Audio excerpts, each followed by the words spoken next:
Existe um portão selado em Jerusalém que, segundo uma profecia esquecida por muitos, só será aberto por um rei.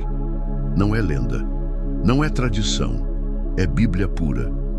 O que acontece quando esse portão se abrir pode marcar o início da maior virada espiritual da humanidade, o retorno de Jesus. Só que quase ninguém está falando disso.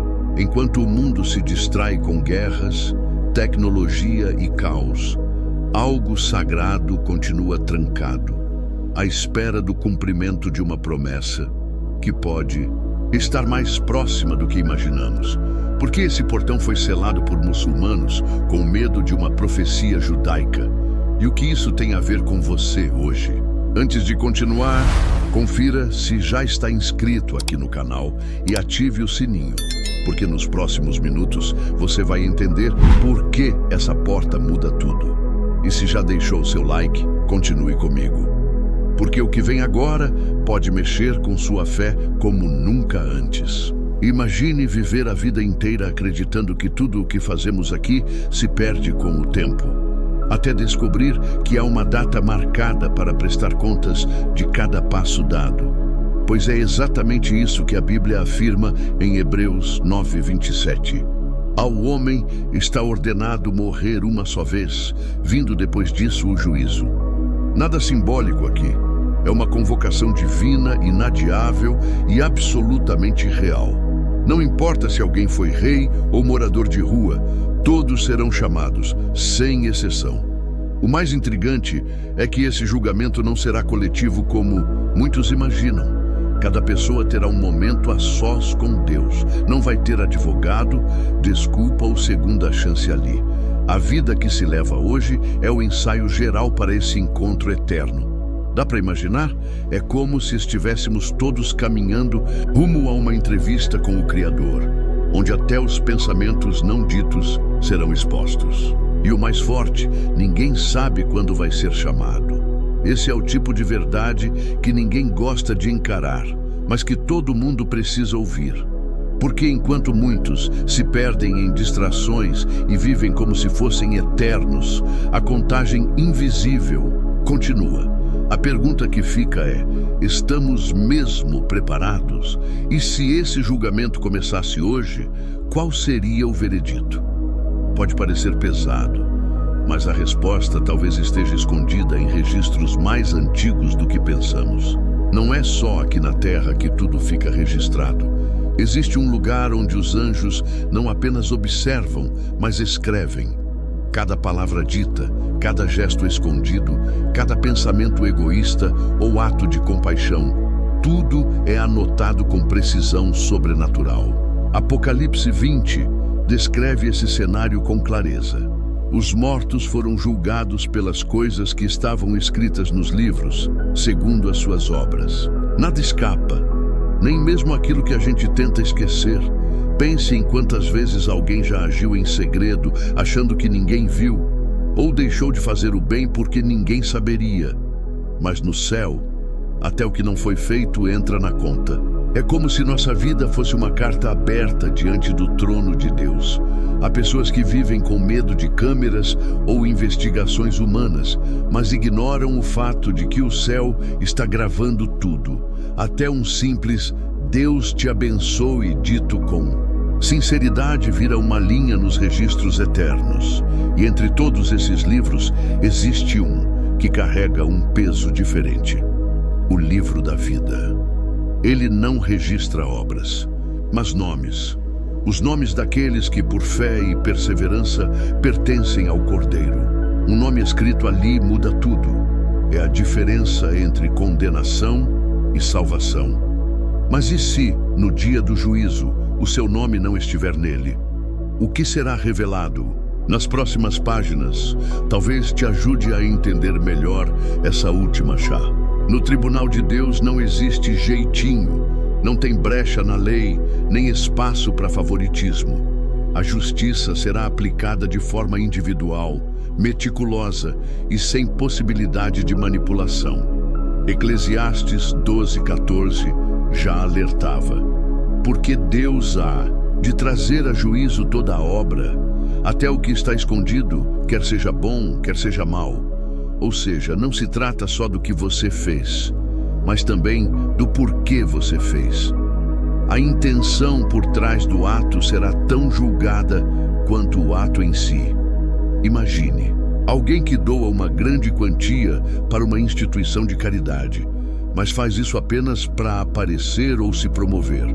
Aos olhos humanos parece nobre, mas no tribunal celestial, a motivação desmascara o gesto. O julgamento de Deus é como uma luz que atravessa a máscara e revela a essência. Sabe aquela frase, só Deus conhece o coração? Pois é, no juízo, ele vai mostrar exatamente o que viu ali. Essa perspectiva muda tudo. Faz a gente parar e se perguntar, por que eu realmente faço o que faço? Será que a bondade é sincera ou é só fachada? Será que a humildade é verdadeira ou uma estratégia para ganhar aprovação? A justiça divina não vai se contentar com performances. Ela vai cavar fundo até encontrar a verdade. E talvez o que ela encontre ali dentro tenha a ver com um livro muito especial. Em meio a tantos registros de erros, falhas e omissões, há um livro que brilha com uma luz diferente. Ele não guarda culpas nem acusações. Guarda nomes. O livro da vida é mais que uma lista, é uma promessa viva. Quem está ali, não. Será condenado, não porque foi perfeito, mas porque creu de verdade em Jesus e permaneceu mesmo quando tudo dizia para desistir. A fé, nesse caso, vale mais que 1000 boas ações feitas por interesse. É como se o céu dissesse, eu vi sua luta, eu vi você resistindo ao pecado em silêncio. Eu vi você perdoando mesmo quando doeu, e por causa disso, o nome permanece ali. Tem gente que acha que só grandes líderes religiosos têm o nome escrito nesse livro, mas não. Às vezes, é aquela mãe simples que orava sozinha toda noite, ou aquele jovem que escolheu andar limpo num mundo sujo. O céu enxerga o que o mundo ignora, mas aqui vem a parte que corta como espada. Nomes podem ser apagados. Apocalipse 3:5. Alerta que só permanecerá no livro da vida aquele que vencer. Ou seja, não basta apenas começar bem, é preciso ir até o fim. Não é sobre ter uma vida sem tropeços, mas uma vida que nunca deixa de se levantar. E para quem continua nessa jornada, em breve vai se deparar com um rosto que não é mais o do Salvador sofrido.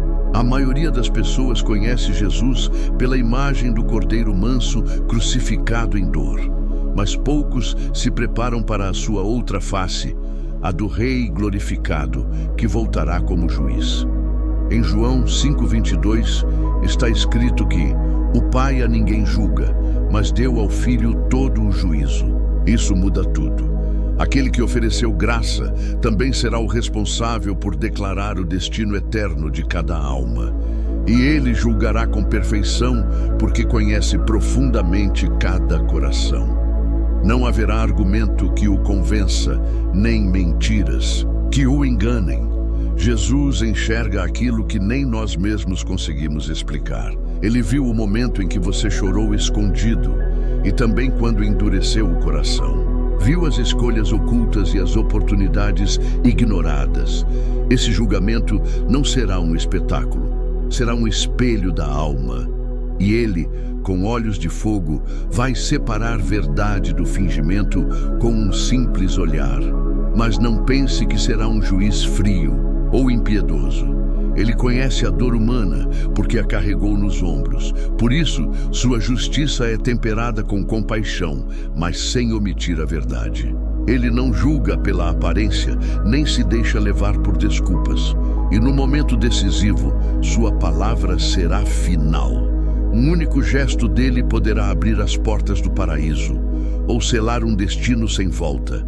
E o que vem depois disso é o que mais assusta. No fim, não haverá um meio termo, uma terceira via ou um purgatório de espera. Jesus foi claro em Mateus 25 ao dizer que no dia do juízo, ele separará as pessoas como um pastor separa as ovelhas dos bodes. ovelhas à direita para a vida eterna, bodes à esquerda para a separação definitiva. Não é alegoria, é sentença eterna. E o critério não será fama, religião ou discurso, mas fidelidade prática e verdadeira obediência ao reino. A eternidade não se negocia com boas intenções. Muitos que se consideravam bons ficarão perplexos. Já outros, que passaram despercebidos aqui na terra, brilharão na eternidade. O céu será o lar dos que escolheram amar quando era mais fácil odiar, dos que agiram com justiça, mesmo sendo injustiçados. O inferno, e sim, ele é real, será o destino dos que rejeitaram o chamado, zombaram da graça e viveram como se Deus fosse um mito. Essa verdade, apesar de dura, é libertadora, porque revela que há uma escolha e que ela é feita no presente, enquanto há tempo. Quem vive hoje como se não houvesse consequência, está, sem perceber, caminhando para um dos dois portais. E o mais impactante, a porta para o inferno nem sempre parece sombria. Às vezes, é confortável, decorada com prazeres, promessas de liberdade e um silêncio assustador de Deus. E ainda assim, há quem insista em ignorar os avisos. Ao longo da vida, Deus envia sinais, pequenos toques no coração, encontros por acaso, mensagens que parecem feitas sob medida, lágrimas inexplicáveis durante uma oração. Tudo isso são convites, só que muitos tratam esses alertas como ruídos incômodos. Trocam o chamado eterno por distrações passageiras. E quando chega o juízo, o que era chance vira cobrança. Apocalipse 20:15 descreve o fim daqueles que ignoraram esses alertas. Foram lançados no lago de fogo. Tem quem pense, se Deus é amor, por que permitiria isso? Mas a questão é outra. Se Deus é amor, por que tantos o rejeitam? O lago de fogo não é o castigo de um Deus cruel, é o resultado da escolha de viver longe dele. Como alguém que recusa a água e depois reclama da sede. E mais uma vez, não se trata apenas de quem cometeu grandes pecados. Muitos estarão perdidos por negligência, por ouvirem e não reagirem. Sabe aquela pessoa que ouve a palavra, sente o toque, mas diz, depois eu vejo isso? Esse depois nunca chega. E a vida passa como um sopro. Uma decisão que poderia ser tomada em minutos tem consequências por toda a eternidade. Por isso, ainda resta uma chance, um respiro, uma esperança. Mas só enquanto o relógio da misericórdia ainda está contando. E quem escuta essa esperança sente algo diferente, queimando no peito. Apesar de toda a seriedade do juízo, existe um brilho que atravessa as sombras, a esperança dos que estão em Cristo. Romanos 8:1 é direto como um raio de luz. Agora, pois, nenhuma condenação há para os que estão em Cristo Jesus. Isso não significa perfeição, mas redenção. O sangue do Cordeiro não cobre apenas os erros, ele os apaga. E quem se agarra a essa graça com fé sincera, encontra descanso onde outros só enxergam medo. É como atravessar um vale escuro, segurando firme a mão de quem já venceu a morte. Para o mundo, isso pode parecer loucura, mas para quem crê, é alívio, porque sabe que a dor não é eterna, que a luta não é em vão e que o fim é apenas o começo de algo muito maior. Apocalipse descreve um lugar onde Deus enxugará toda lágrima, onde não haverá mais morte, nem luto, nem clamor. Um lugar onde a eternidade finalmente faz sentido. Essa promessa não é apenas para os fortes na fé. É para quem, mesmo fraco, insiste em não soltar a mão de Jesus. Para aquele que cai, mas levanta. Que ora chorando, mas não desiste. Que continua acreditando, mesmo sem ver. A esperança dos que estão em Cristo é viva, poderosa e presente. E justamente por isso há uma urgência batendo na porta. Porque o tempo de decisão não é amanhã, é agora. A maioria das pessoas vive como se tivesse controle sobre o tempo. Depois eu penso nisso. Mais pra frente eu me acerto com Deus. Mas 2 Coríntios 6:2 corta essa ilusão no meio. Eis agora o tempo aceitável. Eis agora o dia da salvação. O chamado é urgente, não porque Deus é apressado, mas porque o tempo é incerto. Quantos já não partiram sem dar aquele passo que o coração insistia para dar? Quantas vidas acabaram no meio de uma promessa de mudança? É duro, mas real. Ninguém tem garantias sobre o amanhã, e cada segundo ignorado pode ser o último. Não se trata de medo, e sim de responsabilidade. O Espírito Santo ainda está falando, ainda está tocando, mas um dia o silêncio virá. E quando vier, quem não decidiu vai perceber que o portão estava aberto o tempo todo, mas ficou do lado de fora por escolher esperar mais um pouco. Se há algo que Deus nos concede com liberdade, é a escolha. E a salvação é justamente isso. Uma escolha feita no presente que determina o futuro eterno. Não é sobre religião, tradição ou emoção. É sobre reconhecer que precisamos de um Salvador agora. Porque se o juízo fosse hoje, qual seria o seu destino? E mais ainda, seu nome estaria escrito onde realmente importa. Agora me diga, e se o portão selado realmente se abrisse amanhã? Você acredita que estaria pronto para o que vem depois? Ou ainda está esperando o momento certo para se posicionar? Escreva nos comentários. Você crê que seu nome está no livro da vida? Essa resposta não é para mim, é para você mesmo diante de Deus. Mas ao escrever, você declara publicamente sua fé. E isso tem muito poder. E não vai embora ainda. Clique agora no vídeo que está aparecendo aí na tela. Ele vai te revelar uma outra parte da profecia que quase ninguém prega. E pode ser a chave para entender o tempo que estamos vivendo. Compartilhe esse vídeo com quem precisa despertar. Se inscreva no canal, ative o sino das notificações.